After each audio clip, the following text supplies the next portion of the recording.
might say after a breakup, but after a divorce, you've been with somebody for a long time, you're in your 50s or 60s, you're going through a divorce, and you just don't feel like you feel insignificant, or you feel less than, at times. And one of my clients will tell me a story of her girlfriend that's going through this right now.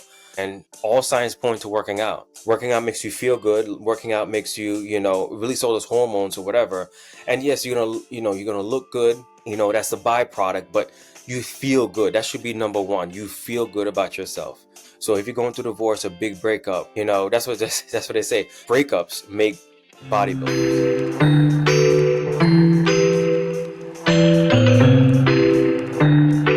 Hey guys, feel free to subscribe and follow, and don't forget to share.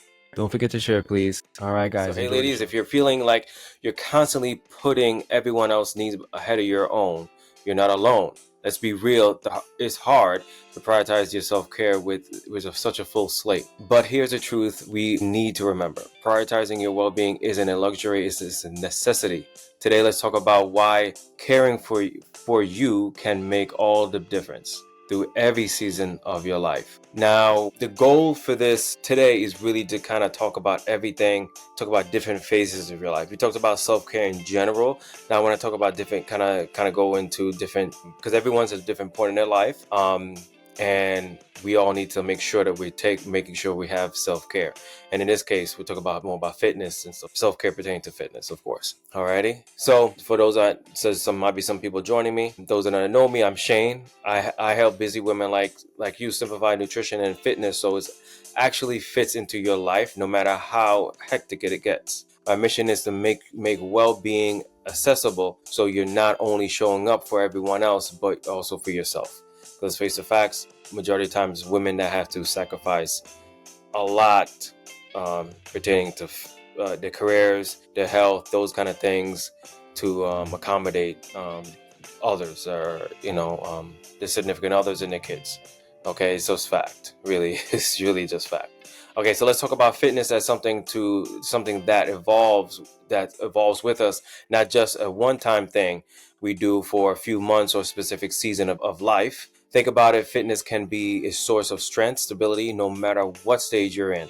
For example, in high school or in college, maybe you're active in sports, dance, or just hanging out with friends. After college, life often gets busier with work, building a career, and fitness can be that one thing that keeps you centered. Then there's the excitement of wedding planning and other early days of marriage. Fitness can be a shared activity with a partner, and just a way to stay strong for yourself. And if you're your mom, there's a whole new, that's a whole level. Fitness becomes a way to recharge and stay energized even with everything on your plate. Later in life, like during retirement, fitness helps us stay independent, capable, and vibrant. It's there to support us on every step of the way. Fitness is like a long life partner that's always there for you. Is just about adapting to what it looks like to fit your life. Okay, because sometimes we tend to think it's just a certain period of time, but it's so much part in your life. So when it comes to fitness, it should be a staple, if you could say it like that. That's something that you need to really do and take part of each and every time of your life, phase of your life. Okay. So can you think of a time in your life when fitness helped you feel stronger or more capable? Okay, drop a comment below. Because there's a lot of times when we kind of like push fitness to the side, and maybe you're studying or stuff like that. All right, so let's move to the second point: self-care as a non-negotiable priority. Okay, next let's talk about self-care. Now, I know the term self-care might sound a little fluffy, but I want to reframe it for you. Self-care is essential. It's not selfish. It's about giving yourself the strength to show up as your best self in every part of your life. I want you to imagine a time when you felt totally depleted and like you're constantly running on empty. Think about how much better you would have handled things if you were just had a little more energy, or you would take more time to recharge. For so many busy moms, the idea of setting aside time for yourself can feel impossible. But even 10 to 15 minutes a day can make a world of difference. It doesn't have to be a full workout or an elaborate meal, or it could be as simple as a stretch or a quick walk or a moment of just quiet. Fitness and self-care are the building blocks to resilience. So let's make a commitment together today to actually, start treating, self-care as a non-negotiable, and not as things we'll get to someday. And that's a lot of times people do. Okay, what does self-care look like for you right now? Okay, so comment below. I know I'm actually to comment a lot, but comment below, what does self-care look for you? What is self-care for you? It could be working out, it could be reading a book, it could be, a short workout, well, not a long one, but a short one, quick 10, 5, 15 minutes or so, or just a stretching. So comment below what for you is what's self-care in your mind. What is it for yourself? Because everyone's different. Okay, one of the reasons why I want to talk about this topic is, after a breakup, after a divorce, you've been with somebody for a long time, you're in your 50s or 60s, you're going through a divorce, and you feel insignificant, or you feel less than. And all signs point to working out. Working out makes you feel good. Working out makes you, release all those hormones or whatever. And yes, you're gonna look good. That's the byproduct, but you feel good. That should be number one. You feel good about yourself. So if you're going through divorce, a big breakup, that's what they say. Breakups make bodybuilders. That's what they usually say. I'm not saying to become a bodybuilder at all. But when you have a breakup or you have a divorce, that's it sucks. You can take your time, but at some point, honestly, in my opinion, get back being active. It doesn't have to be the gym necessarily, but going for a walk, just doing something active to make yourself feel good. And if you happen to, transform your body or whatever, that's a plus. But the number one thing is just feeling good. Alrighty. All right. So let's move on to point 3. All right. So practical tips for staying consistent at any stage. Okay. Any stage in your life. Okay. I know life is hectic, and finding the time and motivation to stick with fitness can feel overwhelming.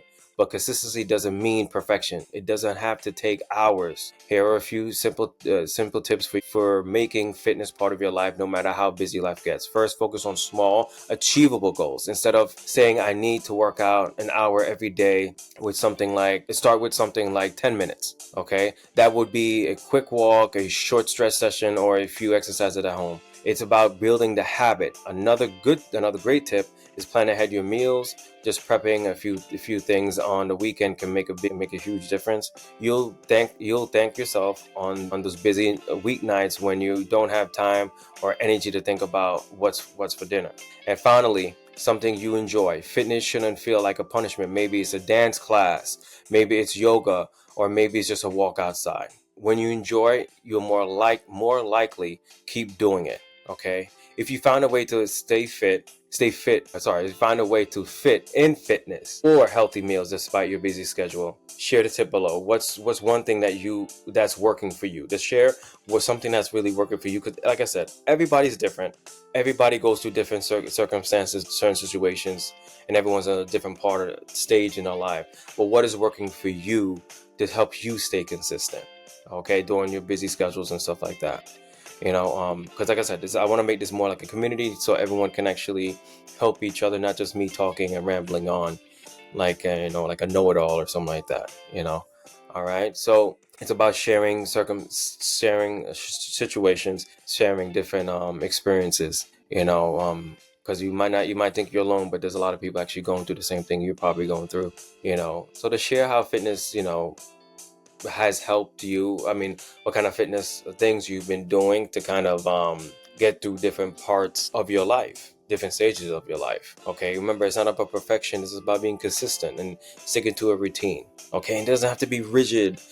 Beauty is skin deep to me, because the physical will fade, but that's why I say, when it comes to fitness, you have to make sure how you look physically is the byproduct of you exercising. The first thing is how you feel. Like, can you go up the stairs? Can you function properly? Then also your mental health side of it, that kind of thing. And then, the physical, oh wow, my muscles are gotten bigger and all this kind of stuff, to each his own, Alrighty.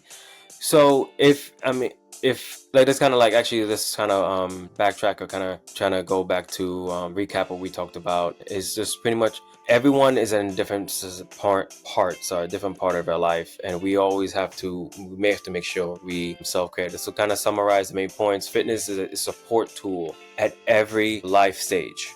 Okay, self-care is essential, and small consistent actions lead to long-lasting changes. Okay, so I want you to really understand that it's a support tool for every stage of your life. Okay, and it's fitness is just incredible to me. It helped me personally. So to summarize the main ideas, fitness is a support tool for every life stage. Self-care is essential, and small consistent actions lead to lasting change.